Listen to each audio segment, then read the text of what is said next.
ఓం అఖండం సచ్చిదానందమవాంగ్మనసగోచరం ఆత్మానమఖిలాధారమాశ్రయే అభీష్ట సిద్ధయే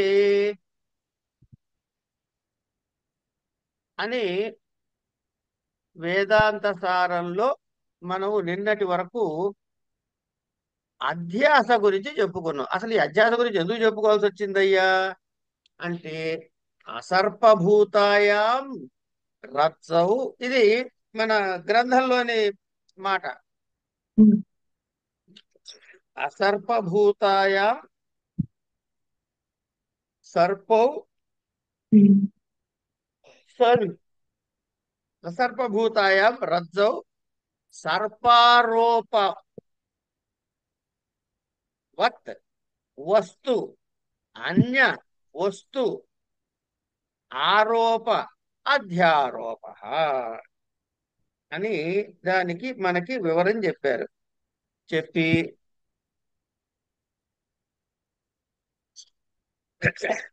అసర్పభూతాయాం రజ్జు సర్పారోపవద్వస్తు వస్తున్య అస్తారోపాధ్యారోప, ఇది డెఫినేషను.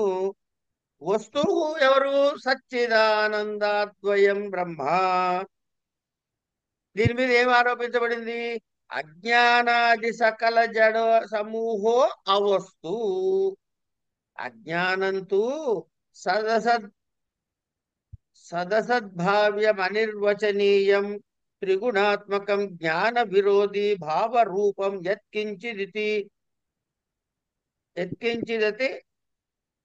వదంత్యహం అజ్ఞః ఇత్యాది అనుభవాత్ దేవాత్మశక్తి స్వగుణైర్నిగూఢాం ఇత్యాది శృతేశ్చ. ఇక్కడ దాకా చెప్పుకున్నామండి.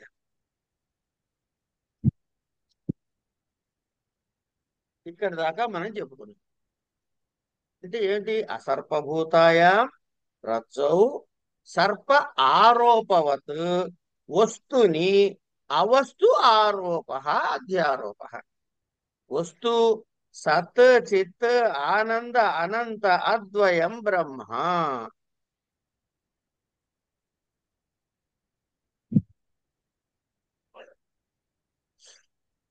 అజ్ఞానాది సకల జడ సమూహ అవస్తు. అజ్ఞానంతు సద్ అసద్భ్యాం అనిర్వచనీయం త్రిగుణాత్మకం జ్ఞాన విరోధి భావరూపం యత్కించిత్ ఇది వదంతి. దేనికి? అజ్ఞానం అంటే ఇవన్నీ డెఫినేషన్ చెబుతున్నాడు. సత్ ఆ, ఆ, అక్కర్లే, నేను చెప్తా వెళ్ళేటప్పుడు.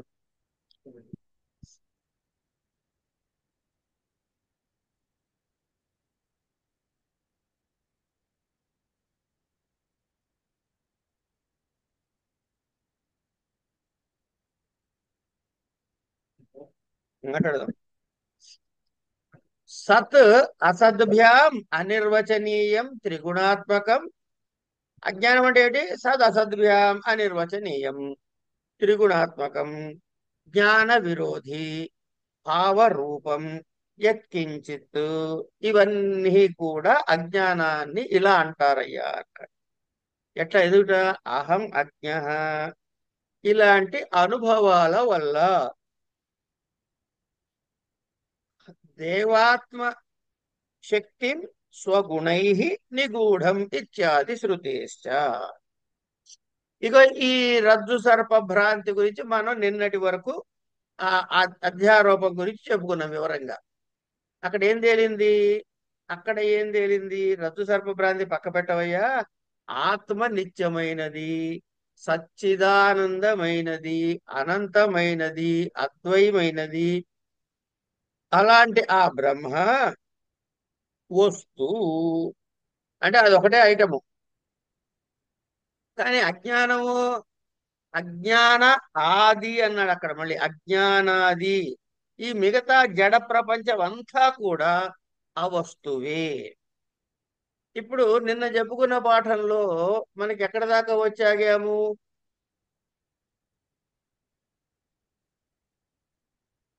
సారీ, అంటే రజ్జువు సర్పము, ఇప్పుడు ఆ వస్తువు దేంతో పోల్చుకోవాలి? సర్పంతో పోల్చుకోవాలి.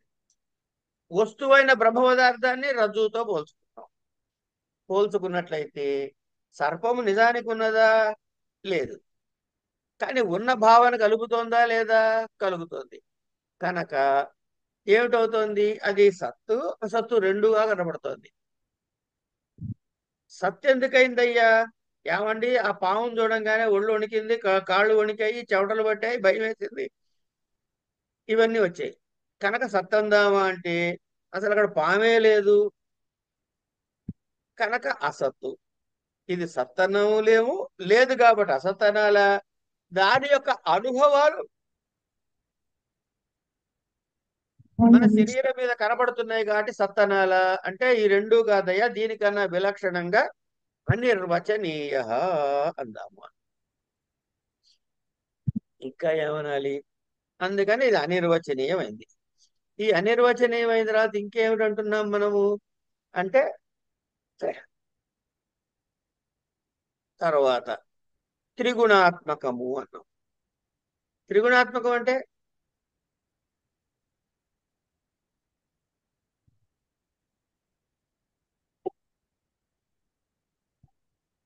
ఈ త్రిగుణాత్మకం ఎందుకు చెప్పాల్సి వచ్చింది?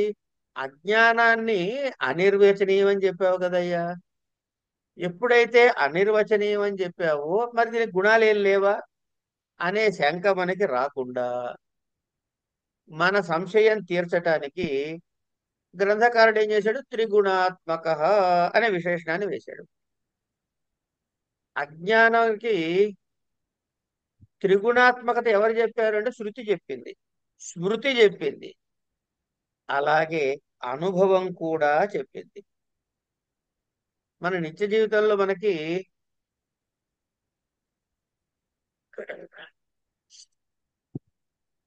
మనము దాన్ని ఏమంటారు, రజ్జు సర్పాన్ని చూస్తున్నాం, అట్లాగే ఎండమావుల్ని చూస్తున్నాం, అలాగే ముత్యపు చెప్పని చూసి వెంటనే భ్రమపడుతున్నాం. ఇట్లా అనేక విషయాల్ని చూస్తున్నాం. ఏమండి,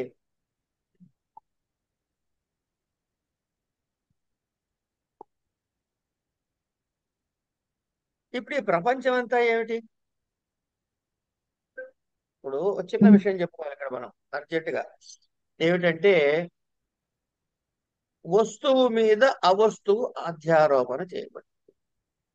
ఏమిటి అధ్యారోపణ చేయబడింది అంటే, సచ్చిదానంద అయిన పరబ్రహ్మం మీద ఈ జడమైనటువంటి జగత్తు అధ్యారోపణ చేయబడింది. ఈ దీనికి కారణం ఏమిటి అంటే అజ్ఞానము అన్నారు. కనుక అజ్ఞానము కారణము, ఈ మాట పట్టుకోవాలి మనం. కారణము అనేది మామూలుగా వాడం మనం. కారణము, కారణము నుండి ఏం పుడుతుంది? కార్యం పుడుతుంది. ఏమండి, ఈ కార్యము నుండి ఇది కార్యం. కనుక కారణాన్నేమో ప్రకృతి అంటారు, కార్యాన్నేమో వికృతి అంటారు. ఈ కార్యకారణ భావము ప్రధానం. దీనికే సిద్ధాంతంలో ఏం చెప్తారంటే సత్కార్యవాదము అంటారు. సత్కార్యవాదము. సత్కార్యవాదం అంటే ఏమిటి అంటే, ప్రతి యొక్క కార్యమునందు కారణము దాగి ఉంది. రివర్స్ లో చెబితే, ప్రతి కారణమునందు కార్యము సూక్ష్మ రూపంలో ఉంటుంది. కంచేత మనకు కనపడేది ఏమిటి? కార్యము. మనకు ఒక పెద్ద మర్రి చెట్టు కనపడిందండి. పెద్ద మర్రి చెట్టు కనపడితే ఈ మర్రి చెట్టు ఎక్కడి నుంచి వచ్చింది అంటే, అయ్యా మర్రి విత్తనం నుంచి వచ్చింది అని చెప్పారు. మర్రి విత్తనం నుంచి రావటం వచ్చింది అంటే, మర్రి విత్తనం నుంచి వచ్చింది అంటే ఈ చెట్టు విత్తనంలో ఉండి ఉండాలా వద్దా? ఏమంటే ఉండాలని రూల్ ఏంటండి నాకు అర్థం కాదు, మీ ఇష్టం వచ్చింది చెబితే మేము పోనీ వింటున్నాం కదా అని చెప్పేస్తారా అని కోపడకండి. దీన్నే సత్కార్యవాదులు అన్నారు. అంటే ఏమిటి? కార్యము కారణములో సూక్ష్మావస్థలో అవ్యక్తముగా ఉంటుంది, తర్వాత వ్యక్తం అవుతుంది. వ్యక్తమైంది మళ్ళీ ఏమవుతుంది? అందులోనే లీనమవుతుంది. ఇది ఈ కారణముతోటే కార్యం ఉంటుంది. అంతేగాని ఈ కార్యం కొత్తగా పుట్టట్లేదు, కారణం నుంచే పుడుతుంది అని. అది ఎట్లా చెబుతారండి అని అడిగితే, సత్ కాని దాని నుంచి ఉత్పన్నము కాదు కాబట్టి. అంటే అసత్తు నుంచి ఏది పుట్టదు గనక. ఇప్పుడు ఆకాశ పుష్పం అంటాం, లేదా కుందేటి కొమ్ము అంటాం, లేదా కుందేటి కొమ్ము సాధించవచ్చు చేరి మూర్ఖుల మనసు రంజింపరాదు అంటారుగా. ఇట్లా ఆ కుందేటి కొమ్ము, కుందేటి కొమ్ము ముందు అసలు లేదు, కానీ వాడుకలో మనం వాడుతున్నాం. మరి ఆ కుందేటి కొమ్ము నుంచి ఇంకో కొత్త కుందేలు ఏమైనా పుట్టిందా? పుట్టలే. అంటే ఏమిటి? శశశృంగము, లేదా ఆకాశ పుష్పము, ఇవన్నీ గంధర్వ నగరం అంటారు. గంధర్వం అంటే నిజంగా ఏం లేదనమాట అర్థం అక్కడ. ఇవన్నీ కూడాను లేనివి అంటే అసత్. దాని నుంచి ఏమైనా పుడితే, ఆకాశ పుష్పం నుంచి మళ్ళీ ఏమైనా విత్తనం వచ్చిందా? ఇంకో కొత్త ఆకాశ పుష్పం పుట్టిందా? లేదు. అంటే అసత్ నుంచి ఏది ఉత్పన్నం కాదు, అసత్ నుంచి ఏది పుట్టదు. మరి దేని నుంచి పుడుతుందయ్యా? సత్ పదార్థం నుంచే పుడుతుంది. కనుక సత్ కార్యము, కారణం ఉంటే సత్ కార్యం ఉంటుంది. ఇప్పుడు మనకి తెల్లల నుంచి తైలం వస్తుంది. అంటే నువ్వులు పిండితే నువ్వుల నూనె వస్తుంది. నువ్వుల నూనె దేని నుంచి వచ్చిందండి? నువ్వుల నుంచి వచ్చిందండి. కనుక నువ్వుల నూనెకి నూనె కార్యమైతే దీనికి కారణం ఏమిటి అంటే తిలలు. ఈ తైలము తిలలలో తిలలలో ఏ భాగంలో ఉందండి? ఫ్రంట్ భాగంలో ఉందా, సెంటర్ భాగంలో ఉందా, చివరి భాగంలో ఉందా అంటే అంతటా ఉంది, అంతటా ఉంది. కానీ ఎలా ఉంది? కనపడట్లేదు కదండి. తెల్ల పట్టుకుంటే ఇలా గింజ పట్టు కూడా కనపడట్లేదు కదండి అంటే సూక్ష్మ రూపంలో ఉందయ్యా. అందులో సూక్ష్మ రూపంలో ఉందని నీకు ఎట్లా తెలుస్తుంది? ఇసకని పిండితే నూనె రాదు కదరా నాయన అన్నాడు. కనుక తైలము ఆ కార్యమైతే ఇసక అసత్తు, దానికి సత్తు మాత్రం తిలలే. ఎందులో ఉందో దాని నుండే వస్తుంది, ఎందులో లేదో దాని నుండి రాదు. కనుక సత్తు అనేది ఉత్పన్నం చేయలేదు కాబట్టి ఇది పాయింట్ నెంబర్ 1. తర్వాత కార్యానికి ఏది అవసరమో ఆ కారణాన్నే గ్రహిస్తాము కనుక. ఇదేంటండి మళ్ళీ కొత్త మెలిక ఏమిటి? ఇప్పుడు ఒక కుమ్మరి వాడు ఉన్నాడు, వాడు కుండ చేయాలనుకుంటున్నాడు. మార్కెట్లోకి వెళ్ళి ఏం కొనుక్కొస్తాడండి? మట్టి. మట్టి కొనుక్కొస్తాడు. అంతేగాని దూది, లేకపోతే దారాల కండెలు అవి కొనుక్కొస్తాడా? ఆహా. అంటే కార్యమునకు ఏది కావాలో ఆ అవసరమైన కారణాన్నే గ్రహిస్తాము. కనుక కార్యము పుట్టడానికి ముందు అది అసత్ అయితే కారణంతో సంబంధం చెప్పడం కుదరదు కదా మనకి. అట్లాగే ఏది కారణము, ఏది ఈ కార్యానికి ఏది కారణము దాన్నే గ్రహిస్తాం. కుండ చేయాలంటే మట్టి చేస్తాం, బట్టలు నేయాలంటే దారాలు తెస్తాం. సరే, మూడో కారణం చెబుతున్నాడు. అంటే సత్కార్యము ఉన్నది అని చెప్పడానికి 5 కారణాలు ఉన్నాయి, అందులో మూడో కారణం చెప్పుకుంటున్నాం. అన్నిటి నుండి అన్ని ఉత్పన్నము చేయలేము. అవును. ఎట్లా? బంగారం నుంచి బంగారము వెండిలోంచి తీయగలమా? గడ్డి పరకలోంచి తీయగలమా? తీయలేము. అంటే బంగారం నుంచి నగ చేయాలంటే బంగారం నుంచే చేయాలి. వెండిలో గాని గడ్డి పరకతో గాని బంగారం కుదరదు. అవును. కనుక అన్నిటి నుండి అన్ని ఉత్పన్నము చేయాలి. మూడో కారణం. తర్వాత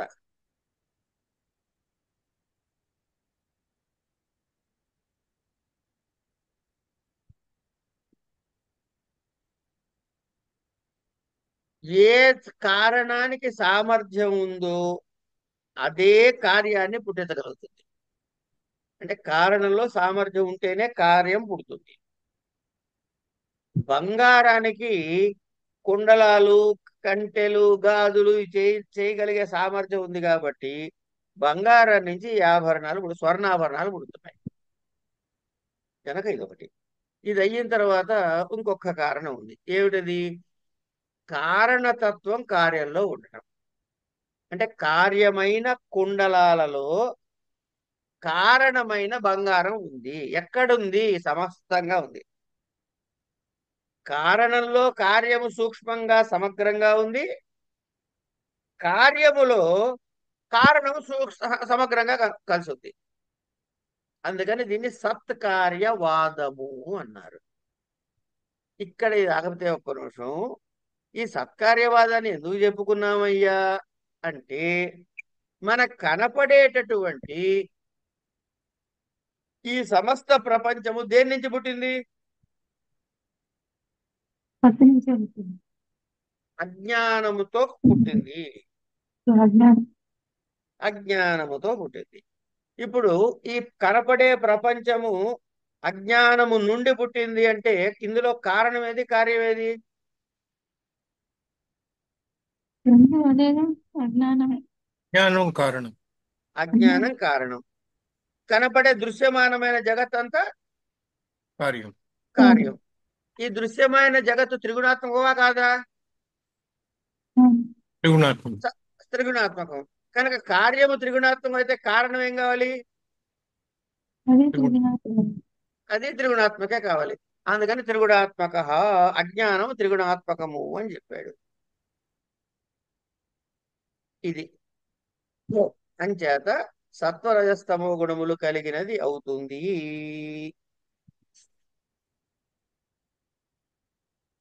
ఇది లక్ష్యం. దీనికి ఈ త్రిగుణాత్మకము అని నీకు శృతిలో ఎక్కడ చెప్పారయ్యా అని ఒక ప్రశ్న వేస్తే అజామేకం లోహిత కృష్ణ శుక్ల కృష్ణం అని ఒక మంత్రం వస్తుంది. ఎక్కడ అజాం అంటే కదలిక లేనటువంటిది ఒకటి, లోహిత శుక్ల కృష్ణం. ఈ లోహిత శుక్ల కృష్ణం అన్నది రజస్సు, సత్వము, తమస్సు గుణములకు నిదర్శనము.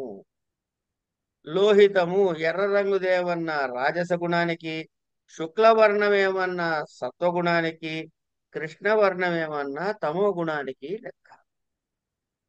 ఇట్లాంటి చాలా వచనాలు ఉన్నాయి, ఇంకా చాలా వచనాలు ఉన్నాయి. కనుక ఇది త్రిగుణాత్మకము. అయిన తర్వాత ఏమిటండి ఇంకా ఎట్లాంటిది అజ్ఞానము అంటే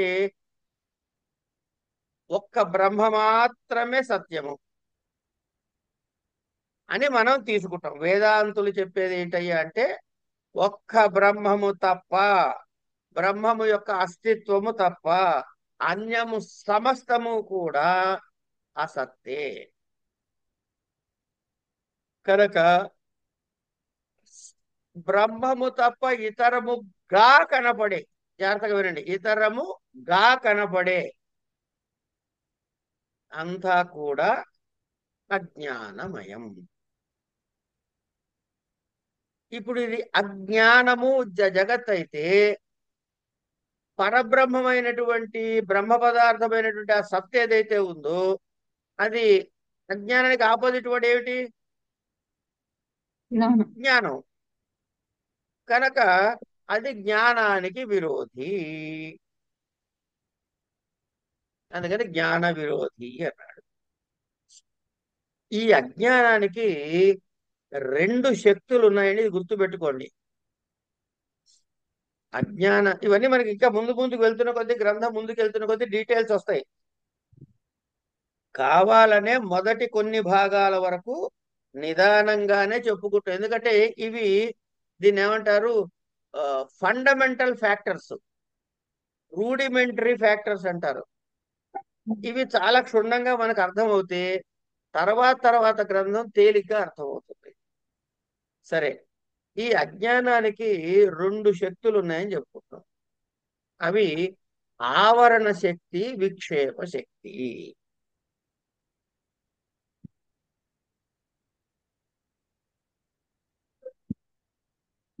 అజ్ఞానం యొక్క రెండు శక్తులు ఏమిటండి? ఆవరణ శక్తి, విక్షేప శక్తి. ఈ రెండు శక్తులతోటి ఈ అజ్ఞానము శుద్ధ చైతన్యమైన బ్రహ్మమును ఆవరించి ఉన్నది. అలా ఆవరించి ఈ సమస్త సృష్టి యొక్క అసత్తు యొక్క ఆభాసని కలిగిస్తోంది. ఆభాస అంటే ఉన్నట్లుగా కనపడుట. కనుక జగత్తు కనపడుతోంది కదా అంటే అది కనపడేది నిజం కాదురా నాయన అని చెబుతాడు. ఎట్లా అంటే దానికి బోలెడు ఉదాహరణలు చెబుతారండి. జగత్తు అనిత్యము అని చెప్పడానికి బోలెడు ఉదాహరణలు చెబుతారు. దీన్నే దీర్ఘ స్వప్నము అని కూడా అన్నారు. దీర్ఘ స్వప్నము అని కూడా అన్నారు. సరే, అసత్తు యొక్క ఆభాస కలగటానికి శుద్ధ చైతన్యమైన బ్రహ్మమును ఈ ఆవరణ శక్తి విక్షేప శక్తి ద్వారా అది ఆవరించి ఉన్నది కాబట్టి తద్వారా మీకు బ్రహ్మ యొక్క సాక్షాత్కారము కలగటానికి బాధకంగా ఉంది. అవునా కాదా? అవును. ఎప్పుడైతే బ్రహ్మ పదార్థము అవగతం కాకుండా బాధకంగా ఉందో, బ్రహ్మ పదార్థం ఏమిటి? జ్ఞానము, సత్తు జ్ఞానము. దానికి అవిరోధం కలిగిస్తుంది కాబట్టి దీని విరోధి అన్నాడు. కనుక బ్రహ్మ యొక్క వాస్తవిక స్వరూపాన్ని మనము తెలుసుకోవటానికి అసమర్థులుగా తయారు చేస్తున్నది ఏమిటయ్యా అంటే, ఇదిగో నాయన ఈ అజ్ఞానము. కనుక ఈ అజ్ఞానము జ్ఞాన విరోధి. ఎందుకంటే తెలుసా అండి, జ్ఞానము ఏ క్షణాన కలిగిందో, అచ్చా ఇక్కడ విరోధి అంటే శత్రువు అని అర్థం చెప్పుకోకండి దయచేసి. అవును. దాని ఆపోజిట్ అని అర్థం. ఏమండి? కనపడకుండా తెలుస్తుంది. దాని ఆపోజిట్ అంతే. విరోధి అంటే శత్రువు, వీళ్ళిద్దరు కొట్టుకు వస్తారని కాదు. అవును. ఇంకొకటి ఏంటంటే, ఏ క్షణాన్ని మీకు జ్ఞానం కలిగిందో తత్క్షణమే అవును. స్వతసిద్ధముగా ఈ అజ్ఞానం నశించిపోతుంది. సరే, ఇంకో విశేషణ ఏం చెప్పాడు? భావరూప అన్నాడు. భావరూప అంటే ఇక్కడ రూపాత్మక. భావరూపం అని చెప్పడానికి కారణం ఏమిటి అంటే,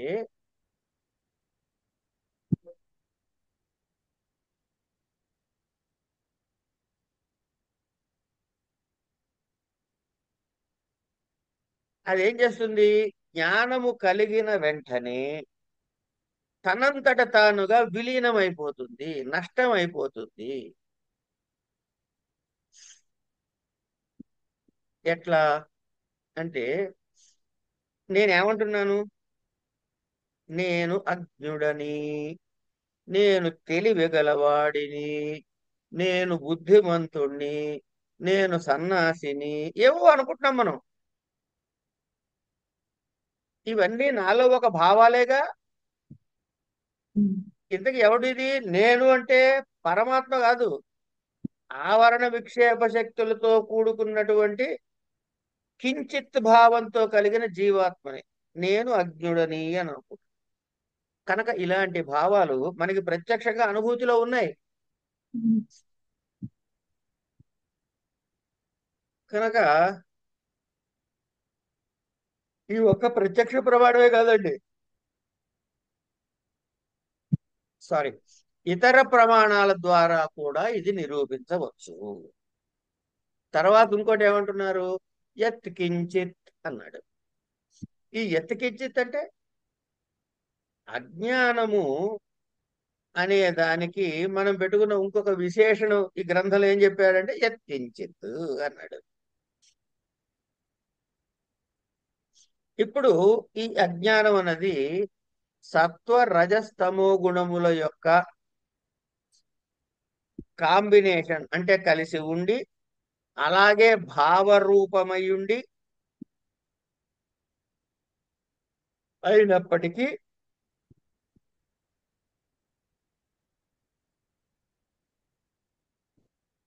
ఇప్పుడు దాకా చెప్పిన విశేషణాలు ఏమిటండి?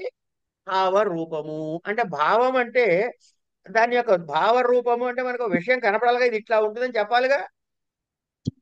అట్లాగే ఏమండి సత్వరజస్తమో గుణాలు కలిసి ఉన్నదండి దీనిలో అన్నారు. ఏమండి వాడు చూడండి ఎంత బుద్ధిమంతుడిగా ఉన్నాడు, పెద్దల మాట వింటున్నాడు, చెప్పింది చదువుకుంటున్నాడు, కనుక వాడు సత్వగుణ ప్రధానుడు అండి అన్నారు.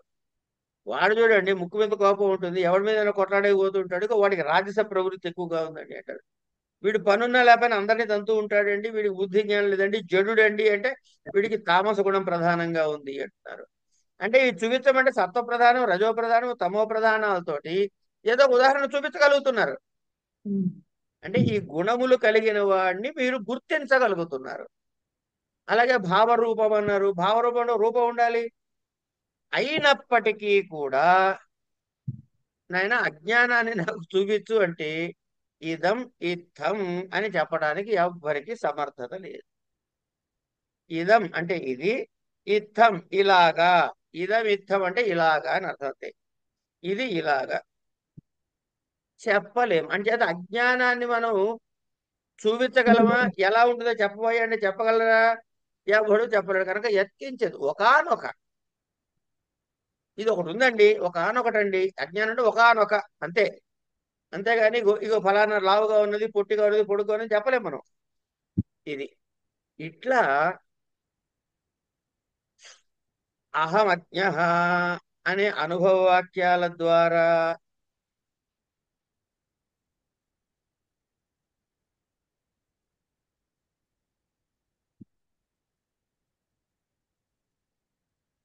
జ్ఞానము ఉన్నది అనే విషయాన్ని మనకి చెప్పారు. కనుక మనకి వేదాంతంలో అజ్ఞానముని వర్ణించటం అన్నది అంత తేలిక కాదండి, చాలా కష్టమైన విషయం. అది తెలిసినట్టుగానే ఉండి జారిపోతూ ఉంటుంది. ఈ తెలిసినట్టుగా ఉన్నట్టుగా ఉండి ఉండి ఉండి జారిపోతుంది. అందుకనే ఒక సూత్రప్రాయంగా ఇగో ఈ లక్షణాలు ఉన్నాయ్యా అని చెప్పారు.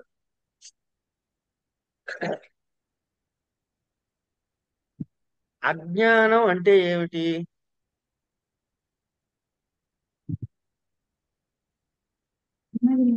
కనిపించింది. అజ్ఞానం అని అంటే ఏమిటి అని అంటే, అదేంటండి అట్లా అడుగుతారు? నైతత్పురుష సమాసం కదా. జ్ఞానము యొక్క లేమి, నా జ్ఞానం ఇది అజ్ఞానం అని వ్యుత్పత్తి చెప్పుకోకూడదు. అదండి చెప్పదలుచుకున్న పాయింట్. అంటే అజ్ఞానం, దీన్ని ఏమంటారంటే ఇట్లాంటి మాటల్ని పారిభాషిక పదములు అంటారు. ప్రతి గ్రంథములో కూడా, ముఖ్యముగా శాస్త్ర గ్రంథములలో ప్రతి పదానికి కూడా ఒక నిర్దిష్టమైన అర్థాన్ని ముందు చెప్పుకుంటారు. ఆ చెప్పుకున్న అర్థంలోనే ఆ గ్రంథంలో ఆది అంత పర్యంతము ఆ అర్థంలోనే ఆ మాట వాడబడుతుంది. అంటే మీకు బాగా అర్థం కావడానికి మీకు తెలిసిన పదం ఒకటి చెబుతా. ఇది బహుశా నేను ఇది 250 సారో 1,99,000 సారో చెప్తున్నా, అయినా మళ్ళీ చెప్తా. యోగ అన్నారు అనుకోండి. యోగ అంటే ఏమిటండి అంటే, ఓ జాతకాలు చూసి ఆయన దగ్గరికి పోతే అదేం లేదయ్యా, రవి చంద్రులు కలిస్తేనో ఇట్లా కొన్ని కాంబినేషన్, ఆయన ఇంట్లో ఉన్నాడు, మూడో ఇంట్లో ఉన్నాడు, తొమ్మిదో ఇంట్లో ఉన్నాడు, ఏవో చెబుతారు. ఇగో ఇది అనఫా యోగము, సునఫా యోగము, ఫలానా యోగం, ఫలానా యోగం ఇది యోగం అంటే అది వాటి. అదే వెళ్ళి మీరు యోగ దర్శనం పాఠం చెబుతున్న ఆయన దగ్గరికి వెళ్ళి అడిగారు అనుకోండి, చాలా స్పష్టంగా రెండో సూత్రంలో మూడో సూత్రంలో చెప్పేశారు కదండి, యోగ చిత్త వృత్తి నిరోధ అని అంటారు. అదే మనం కాసేపు సీత గారిని అడిగాం అనుకోండి, భగవద్గీత చదువుతున్నారు కాబట్టి, కృష్ణ పరమాత్మ ముందే చెప్పాడండి, యోగ కర్మసు కౌశలం అని అంటే. ఇప్పుడు ఇంతకీ యోగ అంటే ఏ శబ్దానికి అర్థం తీసుకోవాలి అంటే, మీరు ఏం చదువుతున్నారండి అని అడగాలి ఫస్ట్. నేను భగవద్గీత చదువుతున్నానండి, ఆహా అయితే యోగ కర్మసు కౌశలం. లేదండి నేను యోగ శాస్త్రం చదువుతున్నాను, అయితే ఓకే, అయితే యోగ చిత్తవృత్తి నిరోధ. నేను జ్యోతిష పండితుడిని, అయితే గ్రహాలు కలిస్తేను గ్రహాలు విడిపోతాను. ఇట్లా వీటిని ఇట్లా ప్రత్యేకమైన అర్థ తాత్పర్యాలతో వినియోగించే పదాలని పారిభాషిక పదాలు అంటారు. కనుక ఇక్కడ అజ్ఞానము అని అంటే మనం పొరపాటున కూడా జ్ఞానము లేకపోవుట, నా జ్ఞానం ఇది అజ్ఞానం అని ఓ నైతత్పురుష సమాసాన్ని చెప్పుకోకూడదు. ఇక్కడ అజ్ఞానం అంటే జ్ఞానము యొక్క లేమి. నా జ్ఞానం అంటే జ్ఞానము కానిది అని అర్థం. జ్ఞానము కానిది అని చెప్పకూడదు. జ్ఞానము యొక్క అభావ స్థితిని వస్తుతః మనం అజ్ఞానం అని చెప్పుకోవాలి.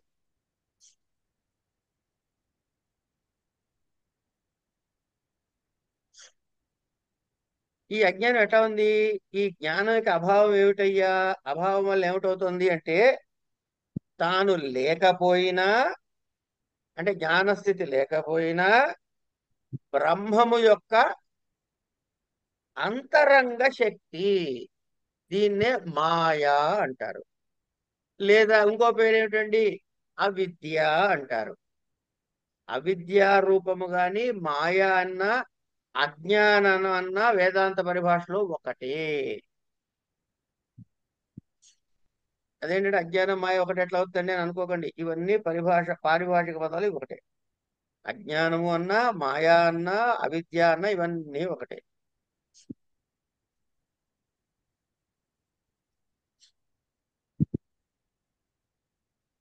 కనుక ఇక్కడికి మనకి ఈ భాష చెప్పుకున్నాం. కనుక అజ్ఞాన లక్షణాలు చెప్తూ, బ్రహ్మమేమో సత్తు పదార్థము, అది తప్ప మిగిలినవన్నీ కూడా అసత్తు పదార్థము. వంధ్య పుత్రుడు, గొడ్రాలి కొడుకు. గొడ్రాలైనప్పుడు కొడుకు ఎక్కడ పుడతాడండి బాబు?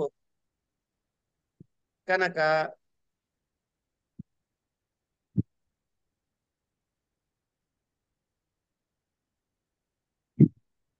ఇటు సత్తు కాదు, అసత్తు కాదు, కాబట్టి ఈ అజ్ఞానాన్ని అనిర్వచనీయము అన్నాం. అజ్ఞానానికి సత్వరజస్తమో గుణాలు ఉన్నాయి కనుక ఈ మూడు గుణములు యుక్తముగా ఉన్నది కనుక దీన్ని త్రిగుణాత్మకము అన్నాము. కనుక అట్లాగే సద్రూపంగాను గుర్తించి చెప్పలేము, అసద్రూపంగాను చెప్పలేము, సదసద్రూపంగాను చెప్పలేము. కనుక వీటన్నిటికన్నా భిన్నముగా దీన్ని గుర్తించలేదు కాబట్టి యత్కించిత్ అన్నాం. జ్ఞానము ఎప్పుడైతే కలిగిందో, ఇది జ్ఞానం యొక్క అభావం అజ్ఞానం అనుకున్నాం కదా. కనుక ఎప్పుడైతే జ్ఞానము కలిగిందో అభావం నశించిపోయినట్టే. కనుక జ్ఞానము కలిగిన తక్షణము అజ్ఞానము సమాప్త అయిపోతుంది కాబట్టి జ్ఞాన విరోధి అన్నాం. విరోధి అంటే ఆపోజిట్ అండి. నేను అజ్ఞుణ్ణి, నాకు బుద్ధి ఉంది, నాకు బుద్ధి లేదు, నాకు తెలివి ఉంది, తెలివి లేదు, ఇలా అనుకునే భావం ఏదైతే ఉందో కనుక ఈ అనుభవాన్నే భావరూప అన్నాడు. శృతి వచనాల వల్ల ఏమండి, శృతి వచనాల వల్ల ఈ చెప్పిన తాత్పర్యానికి పుష్టి చేకూరింది అని ఈ విధంగా అజ్ఞానం యొక్క స్వరూపాన్ని మనం చెప్పుకున్నాం. ఈ అజ్ఞాన స్వరూపం చెప్పిన తర్వాత